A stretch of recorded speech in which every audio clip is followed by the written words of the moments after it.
O programa Controversa é um espaço aqui da TV Itapê para falarmos de assuntos importantes em maior profundidade. E o nosso assunto é a empresa familiar de agronegócio. E nós vamos conversar com a Débora Borges, que além de psicóloga familiar, ela também é psicanalista. Tudo bem, Débora? Como é que você está? Tudo bem, graças a Deus. E com você, como vai, Edmundo? Tudo em paz aqui, tudo em ordem. E aqui no estúdio nós estamos com a Bruna Tardelli de Moraes, que também é psicóloga.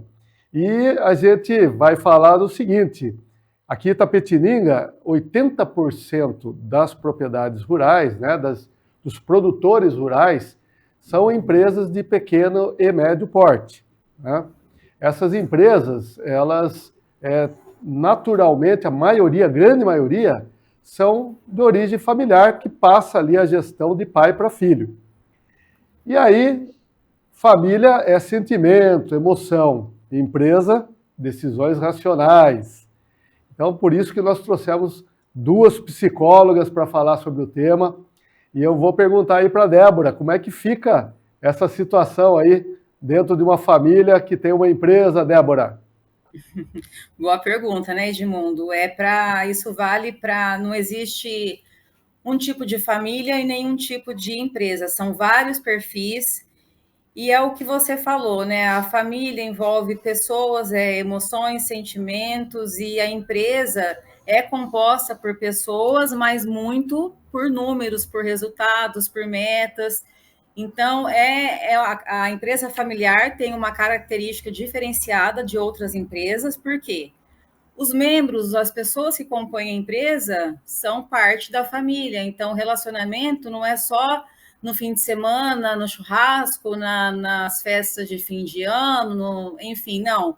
É o ano inteiro no trabalho, na família, quando é casal, né? Trabalha durante o dia, vai para casa, e os problemas de casa, e acaba sendo, né, dois sistemas que se unem, e então gera muitas vezes problemas que não são apenas geracionais, mas são transgeracionais, ou seja, passado de gerações anteriores, e acaba se tornando a tradição daquela família, acaba também indo para a tradição da empresa. Nós temos exemplos de empresas familiares, por exemplo, a Lojas Riachuelo, aqui no Brasil, é uma empresa familiar. O Grupo Votorantim também é outra empresa familiar. Então, aí existem perfis, né? Aquela empresa que o dono, o fundador, ele idealizou a empresa. Ele foi um ótimo idealizador, mas não quer dizer que ele vai ser um ótimo gestor. Pode ser que, enquanto aquela empresa é pequena, ele dê conta, né, de ser um gestor e de conseguir ocupar outras funções, mas com o passar do tempo, existe a necessidade de profissionalizar, contratar mais pessoas, mas nem sempre ele consegue descentralizar as decisões dele mesmo, então acaba gerando um clima meio complicado, né? E essa questão de centralizar muito numa pessoa só, de ter um domínio muito voltado, né? O dinheiro é meu, aqui na empresa eu mando, em casa eu mando, eu faço o que eu quero, mesmo que não seja algo consciente, acaba gerando problemas, né? No crescimento da empresa, no desenvolvimento. Então, às vezes por exemplo, um filho caçula, na família ele é o caçula, mas pode ser que na empresa ele seja a pessoa que assine, né, o documento final, tenha também, quando a empresa cresce mais e o pai já conseguiu abrir mão ou passou o bastão, e aí nessa questão das hierarquias, então acaba complicando. Então, assim, às vezes uma mãe acha, né, que um filho está tendo mais privilégios do que outro, um que trabalha mais está ganhando menos ou está ganhando de forma igual do que aquele que quase não vai para a empresa, mas que investiu dinheiro. Então, assim, é uma empresa que realmente exige que se atualize no mercado, que não fique só na família, porque que tem a questão de ser caseira, né? Que não fique apenas como você disse, na região de vocês, né? Tem pequeno porte, médio porte. Então tem que ter essa preocupação de colocar as pessoas da família que são funcionários, colocar os funcionários que não são da família para fazerem cursos, para se atualizarem, para que realmente eles fiquem atualizados e tragam atualizações e renovações de mercado, e para que os conflitos não fiquem assim em evidência, né? E o que é importante, que é o objetivo da empresa, os números cresçam, os clientes fiquem satisfeitos e haja prosperidade. Então, inovação, é isso aí, não é apenas colocar pessoas que se confiam, porque a família tem confiança mútua, mas também tem que ter preparo, tem que ter realmente questão de estudo, de teoria. Nas empresas familiares tem aquela observação: meu avô fazia assim, meu pai fazia assim, e muitas vezes vou continuar fazendo o que sempre foi feito, por tradição, mas tem que ter atualização de mercado. Sem dúvida, Débora. Eu vou perguntar para a Bruna como é que ela vê essa mistura aí, vida pessoal, trabalho. O que você pode dizer, Bruna? É uma situação que precisa, né, saber colocar o limite em cada espaço. Então, pessoalmente, né, assim, entre a família, há aquela questão mais calorosa, né, entre as pessoas, aquela questão mais leve, e que dentro do mercado corporativo, né, dentro do trabalho, isso já fica um pouco mais difícil, né, até porque ali a pessoa está exercendo um cargo, então tem uma grande responsabilidade sobre o que ela vai passar para os colaboradores, né, para os trabalhadores. Se ela está num cargo de liderança, ela precisa ser muito objetiva, né, para que aquelas pessoas, né, os trabalhadores, vejam ela como um líder e que ela também possa estar ajudando esses trabalhadores a, né, cumprirem ali seu trabalho, né, de forma eficaz e também incentivando eles. Então, né, assim, perto dos familiares, acaba tendo um outro olhar, né? Os familiares têm que entender que ali eles têm um papel diferente, né, Sim. Bruna? Sim. E trazendo um pouquinho para a realidade, né, acho que dos agronegócios, assim, que a gente estava falando, né, tem essa parte, talvez até importante daquele neto que vai ir trabalhar, né, vai ir para uma área de uma faculdade, vai estudar, então ele vai querer Traz um possivelmente conhecimento. melhorar, trazer um conhecimento para retornar para o trabalho, né, na família, ali nas empresas. Então, essa situação é algo que tem acontecido bastante, né? Inclusive, tem até sido uma questão de preocupação para as pessoas, para os proprietários, né, de pequenas empresas, porque fica-se muito naquela ideia: será que, né, o meu legado vai continuar com esse familiar? Será que ele vai retornar para cá? Ou será que ele vai seguir a vida dele? Né?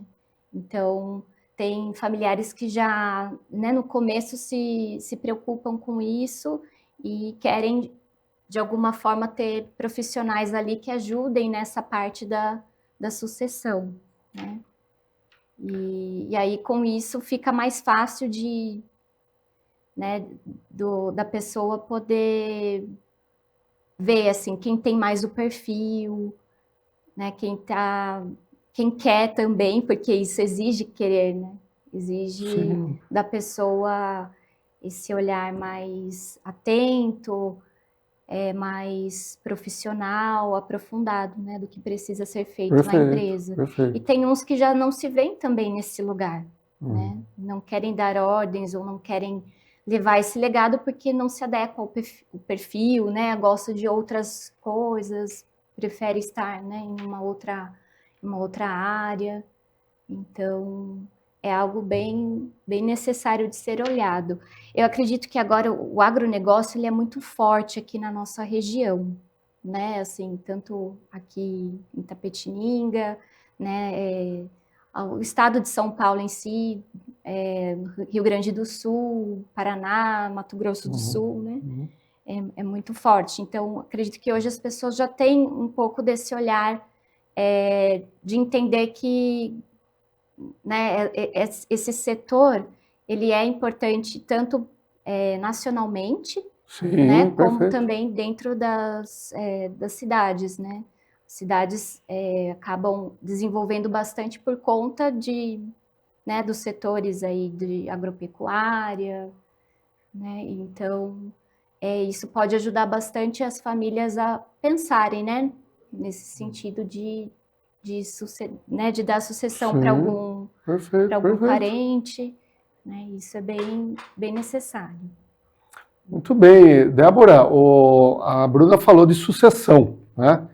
E o que a gente percebe aqui em Itapetininga é que o agronegócio mudou muito, está mudando o tempo todo, como os mercados em geral, mas no agronegócio muito mais, né? E essa escolha técnica, Débora, que a Bruna falou, começa a ser fundamental para a continuidade daquele Sim. negócio rural. Porque muitas vezes, por falta até de um direcionamento profissional, essa empresa familiar rural acaba não acompanhando, né, a evolução dos tempos. O que você pode falar sobre isso, Débora? Edmundo, é muito importante esse processo de sucessão, que significa a hora de passar o bastão. A melhor maneira desse processo acontecer não é quando acontece alguma tragédia, quando tem uma doença inesperada, ou quando, né, de última hora, na necessidade, as coisas vão acontecendo e vai encaixando conforme dá. E então esse processo de sucessão, ele é muitíssimo importante. Muitas vezes, porque a terra, ela acaba sendo, tem o valor monetário com certeza, mas tem muito o valor sentimental, tem histórias, né? E acaba sendo assim algo que vem das gerações. Então, o meu avô, o meu pai, eu, e, né, falando por todos nós aqui, que o Brasil, ele realmente ele é levado, boa parte do país, pelo agro. Então, a questão da sucessão, da passagem de bastão, ela tem que ser de preferência que seja feita com planejamento. De que forma planejar? Então, muitas vezes, por falta de organização, por falta de planejamento e por não saber como fazer esse planejamento, essa questão aí, vai dando tudo errado. Só um parênteses. Na lei, todos, em relação à terra, por exemplo, todos serão herdeiros dos filhos, né, que vão receber, todos têm direito perante a lei. Mas o sucessor é aquele que assume a cadeira e que vai sentar na cadeira. Então, como a Bruna colocou, tem pessoas, então vamos dar um exemplo aqui, né? A pessoa quer cantar, ela canta em barzinho, canta na noite, não tem a mínima vontade, não tem vocação, não tem interesse em ir para a fazenda, e se envolver, enfim. Ele é herdeiro, mas ele não é sucessor. Aí a família pode ficar naquela coisa assim, né? Ah, não, mas a gente pode esperar um tempo, quem sabe um dia ele vai amadurecer, um dia ele vai vestir a camisa, ele vai lá colocar a bota no pé e vai. Não. Então depende da pessoa querer, porque aquilo que é feito sem paixão é diferente de quando se faz realmente por gosto e tal. Então, a sua pergunta, né? Essa questão aí eu falei de ser sucessor, de ser herdeiro. Nós, como psicólogas consultoras, o nosso trabalho é ajudar em mentorias, em questão de auxílio mesmo, a organizar essa casa que está bagunçada, né? Por vários motivos, e no nosso país, até onde eu entendo, também a fazenda é fazenda, e não é vista como uma empresa, mas ela é uma empresa, e é uma empresa familiar. Então, o nosso trabalho é justamente ajudar, né, através de treinamentos, através de assessoria, através de entrar no contexto, né, ir até a propriedade, com o dono, com o gestor lá, com o administrador, e fazer os grupos com os funcionários, enfim, então a gente tem várias formas de ajudar essa empresa que muitas vezes ela precisa realmente ter cara, não de empresa caseira. Então a gente pode profissionalizar em sucessão, se antes não foi feito, pode ser feito na hora da sucessão, porque os novos membros também sabem usar mais as tecnologias, né, uso de redes sociais, de internet, enfim. Falta experiência no campo, falta a experiência lá de colocar a mão na massa, que é que os avós têm, os pais têm. Então, eu acho que é um bom casamento, é uma boa. Muitas vezes os pais já estão se aposentando, estão passando o bastão para os filhos, eles podem entrar na sucessão, se não for por morte nem por doença, se for algo planejado, entrar com o conhecimento, os filhos entram com a tecnologia, com a modernização, e o consultor entra como uma terceira pessoa ajudando na mediação. Então, tem os pais, os avós, os pais, os mais velhos, com a geração que vai pegar o bastão, e uma terceira pessoa, nós, né, enquanto psicólogos, consultoras, a gente entra para ajudar nessa organização toda. E a sucessão, ela precisa realmente, melhor que aconteça num clima de paz, num clima de organização, com tempo, com mentoria, né? Nós somos mentoras, com antecedência, de maneira tranquila, comunicativa, com planejamento, com didática. Então, quer dizer que depois, né, que tudo isso, ou durante, enquanto aconteça essa organização,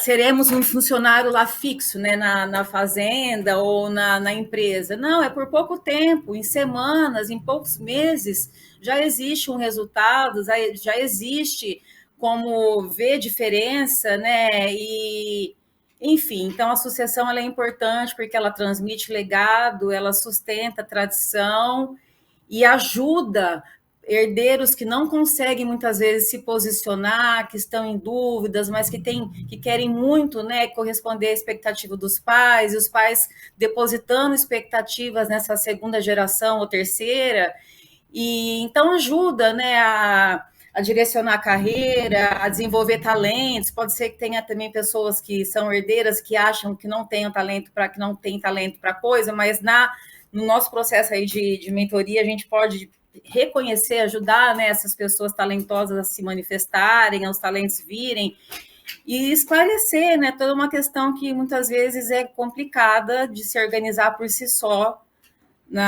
no processo sucessório, quando é por situação de doença, ou por um filho que aparece fora de um casamento, que ninguém sabia que existia, ou no caso de morte repentina, e etc. Espero que, não sei, né, tenha mais alguma pergunta, ou de alguma forma não sei se já respondi sua pergunta, Edmundo. Eu vou perguntar para a Bruna em cima do que você falou, porque, Débora, aqui em Itapetininga, nós temos o Sindicato Rural de Itapetininga, que oferece inúmeros, são mais de 400 cursos pelo Senar. São cursos técnicos de atualização fundamentais, mas não dizem respeito à sucessão familiar da empresa. Então, eu vou perguntar para a Bruna, né, sobre a importância desse outro tipo de trabalho profissional, de consultoria, né, uma vez que cada empresa de agronegócio e cada família tem uma história diferente, precisa ser ali estudada em particular, né, Bruna? Exato. Realmente, né, a questão de estar sempre podendo estudar a respeito com profundidade, né, na questão do agronegócio, se, por exemplo, dá certo na região, né, plantar certo tipo de E produto agrícola? Produto, se é melhor um milho, se é melhor uma soja, uma aveia, né? Depende muito aí de como o produtor vai ver, né? E também tem a questão sazonal do tempo, né? Como a Débora colocou, a gente acha que fazenda é só aquele produtor que tem ali alguns funcionários, né? Mas já está enquadrado como uma empresa também. E tem muito a questão do consultor ir para lá e observar como que é essa relação, né, do dono da fazenda com os trabalhadores ali, né? Quanto tempo já se tem, né, esse relacionamento de trabalhador e de proprietário, né? O que é comum fazer ali, né? E se for expandir o negócio, o que vai ter que mudar? O que vai ter que reestruturar ali? Né? O que vai mudar nesse relacionamento? Às vezes pode ser que o trabalhador que está ali não tenha carteira assinada. Muito bem. Perfeito, Bruno. Daí é uma questão também que precisa ser olhada. Né? O trabalhador tem os seus direitos. Sem dúvida. E até aproveitando o gancho aí do que a Bruna falou da carteira assinada, Débora, eu quero fazer uma pergunta para você sobre o seguinte, esse fato que a gente falou que é comum, né, no agronegócio, cada vez mais está acontecendo também nas pequenas empresas urbanas, porque o custo operacional das empresas tem aumentado muito, né, devido à oferta enorme de todo tipo de produto, né, e serviço. Então, muitas pessoas estão recorrendo a montar empresas familiares intencionalmente, né, para não ter até um funcionário, uma responsabilidade como essa que a Bruna falou, né? Então, eu queria que você também falasse um pouco sobre essa nova situação que, na verdade, está aparecendo como um novo caminho para os serviços e empresas em geral, né, Débora? É verdade, Edmundo. Então, os números, por exemplo, eu vou só confirmar o que você está dizendo, 90% das empresas no Brasil são de perfil familiar. Por quê? São vários os motivos, né? Então, como você disse, o mercado aí está complicado, aí a pessoa, por solução, por sobrevivência, abre uma empresa, muitas vezes ela vai ajudar os parentes, ajudar os filhos, vai pagar um salário mais baixo? Vai pagar, mas todo mundo vai estar empregado, ele vai conseguir, né, ter confiança, já conhece as pessoas que serão os funcionários, né, e 90%, de 90% a 95% no Brasil é familiar. Mas pensando que não é só no Brasil, no mundo todo a tendência é cada vez mais, porque as pessoas estão muito cansadas, estão estressadas, muito sugadas pelo mercado de trabalho, né? Sai de uma empresa já no nível de estresse gigante. Horas, excesso de trabalho, trabalha mais do que está no contrato, mais do que é combinado e ganha do mesmo tanto. Aí entra numa segunda empresa já muito cansada, aí sai dessa segunda e cada hora está no emprego, aí chega um ponto que várias pessoas, exemplo, da mesma família estão passando pelo mesmo perrengue, pela mesma dificuldade, aí eles têm lá uma ideia de fazer uma empresa e dá certo. 65% do PIB brasileiro vem das empresas familiares. Então, é um número muito significativo, né? 75% dos empregos gerados no país atualmente, segundo dados do IBGE, são das empresas familiares. E então a gente vê assim que é uma solução, só que também ao mesmo tempo é preocupante, porque muitas começam, mas nem muitas dão continuidade. Então, 30% das empresas chegam até a terceira geração, segundo o Banco Mundial, um levantamento que houve. A empresa familiar, a gente tem que pensar assim, ela pode ser um comércio pequeno até algo maior. Muitas vezes ela fica só na pessoa física, que pode ser uma solução, mas também tem as desvantagens. É importante fazer dessa pequena empresa a pessoa tem a decisão, né? O empresário, se ele vai querer formalizar e transformar numa pessoa jurídica. Mas aí consegue empréstimos no banco, tem mais possibilidades, né, de recursos, e aí, como você disse, né, tem até, por exemplo, o Sebrae, tem órgãos, né, que ajudam no desenvolvimento dessas empresas, mas é uma solução, por um lado, imediatista, no momento é uma solução, tem crescido, não só no Brasil, no mundo todo, na Ásia principalmente, só que a continuidade vai depender da maneira que as pessoas dessa empresa vão lidar. Então, por exemplo, uma empresa que o cartão da empresa ele é usado para a empresa, mas também ele é usado para as compras de supermercado da casa do dono da empresa. Ou usados para comprar coisas pessoais, não há uma separação do dinheiro da empresa e do dinheiro da casa. Então, tem que ter contabilidade. Os acordos não podem ser apenas verbais, né? Ah, eu faço isso, você faz aquilo, ela faz aquilo. Aí, conforme a coisa vai acontecendo, a necessidade vai mudando, ah, não, mas quem falou que eu faço isso? Na verdade, então tem que ter formalização. Não é porque uma empresa está nascendo agora que desde o início ela já não possa ter ordem. Ter uma boa contabilidade, um contador de confiança, além daquele contrato, né, que vai fazer o início, ter o contrato com responsabilidades, com o salário de cada um, e se aprimorando, separação das contas, sair dessa coisa assim do informal e ir no máximo, né, com o possível da realidade de cada uma, separar as coisas da família, as coisas da empresa e não dar o passo maior que a perna, né? Também não se empolgar demais, porque também em relação à saúde mental, exemplo, existe o número de suicídio dentro das empresas familiares tem crescido, inclusive nas empresas familiares no agronegócio, na agricultura, os proprietários, os donos de terra, e eles fazem grandes ou não, mas fazem empréstimos aí por questão sazonal, por questão, por várias questões, né, não conseguem arcar, pagar os empréstimos, aí tem depressão, muitas vezes uma depressão intensa, chega a nível de suicídio.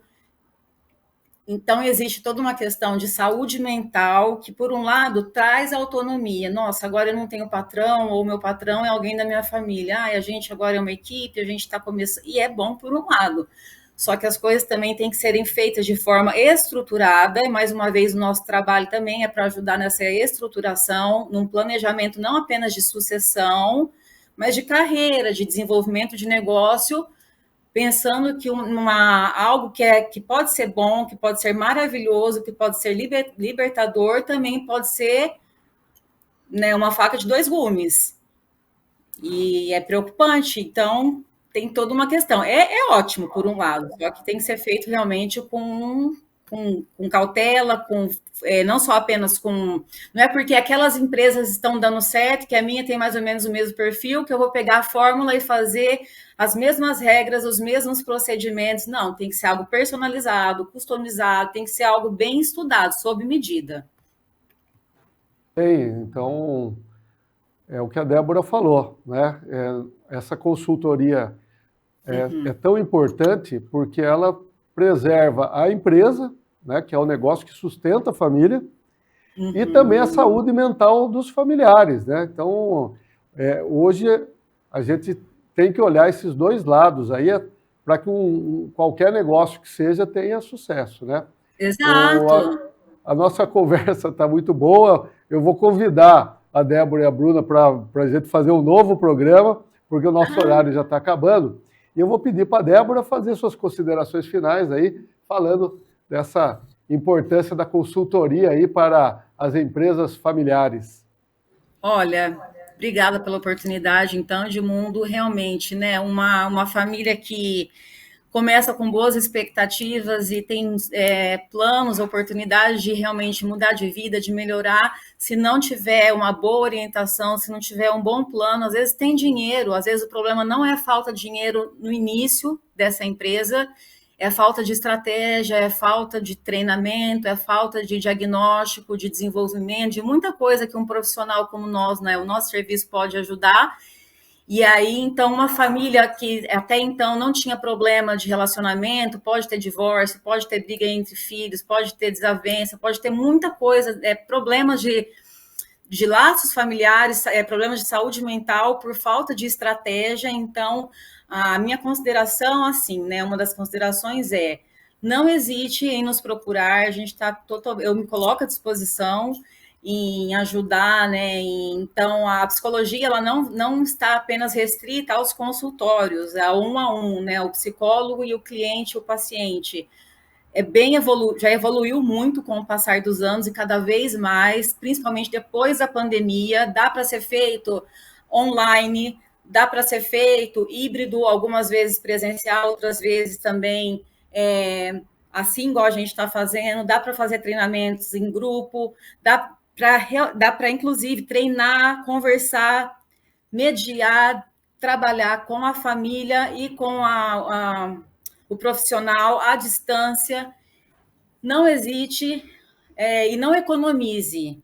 Né? O barato pode sair caro. Um planejamento bem feito, não apenas num caso de morte, de herança, de sucessão, ou de uma empresa que já existe há 30 anos, que está um pouco ainda desorganizada, que vai se organizar, mas também uma que está nascendo agora, ou que nasceu há menos tempo, menos de 10 anos, a gente pode... É um ótimo envolvimento, é um ótimo investimento, e vale a pena porque você pode economizar saúde, energia, dinheiro e muita coisa aí se você realmente investir em estratégia, em tecnologia, a nível de consultoria, e enfim, né? Então nós estamos aqui para ajudar a organizar o que está desorganizado e também para ajudar, vamos dizer assim, a nascer, né? Uma empresa aí que está no embrião, que está em fase inicial, a gente pode ajudar a ter uma boa gestação, ou uma empresa que já nasceu, mas também que está precisando de um auxílio, e a longo prazo é um investimento e tanto. Então, Edmundo, como que é? Eu passo aqui as minhas redes sociais, ou posso passar agora? Falar agora e depois a gente anota também. Tá. Então, aqui, ó, é o meu site, dbpsiconsultoria.com.br. É D de Débora e B de Borges. dbpsiconsultoria.com.br. E o Instagram, dbpsiconsultoria, tá? Me coloco à disposição. E, mais uma vez, não tente economizar naquilo que não deve ser economizado. Às vezes investe tanto em algo que, por vários motivos, pode não te trazer resultado, e se você fizer a coisa da maneira certa, né, vai gerar, as consequências serão muito positivas. Perfeito, Débora. Eu vou pedir para a Bruna agora fazer as considerações finais aí. Também quero agradecer, Edmundo, pelo convite. Fico muito feliz em poder estar aqui. E o ano passado, né, o Ministério do Trabalho ficou assim chocado com um grande número de afastamentos, né, devido à saúde mental, né, que foram mais ou menos 470 mil casos, né? Então, é um número alto e nos leva até que repensar muitas vezes como né, tratar desse assunto tão importante, né, que é o desenvolvimento nas organizações, né, o desenvolvimento do trabalhador, como que ele está, né, se saindo no trabalho, se a questão também da saúde mental tem afetado a produtividade dele. Então, é algo que realmente nós, como consultoras, nos preocupamos, né, e queremos, assim, poder trazer assim, um número de possibilidades, né, através do nosso conhecimento, através do nosso estudo, para conseguir conversar mais com as empresas e mostrar, né, o quanto é importante o psicólogo estar engajado também com uma equipe de segurança do trabalho, muitas vezes, né, poder ajudar na parte de treinamento, nessa parte de promoção de saúde dentro, né, do ambiente corporativo. Então, eu também me disponibilizo aqui. Eu tenho o meu LinkedIn, depois se eu puder passar para você, eu não estou memorizando agora, mas eu passo aqui para o programa. E meu Instagram é bruna.t.moraes. Muito obrigada. Muito bem. E a gente agradece essas informações tão importantes, né, que podem determinar a vida de uma empresa ou não, né? São informações que a gente agradece muito a Débora e a Bruna, nossas psicólogas, que virão em outros programas, né? E agradecemos também a sua audiência. Até o nosso próximo encontro.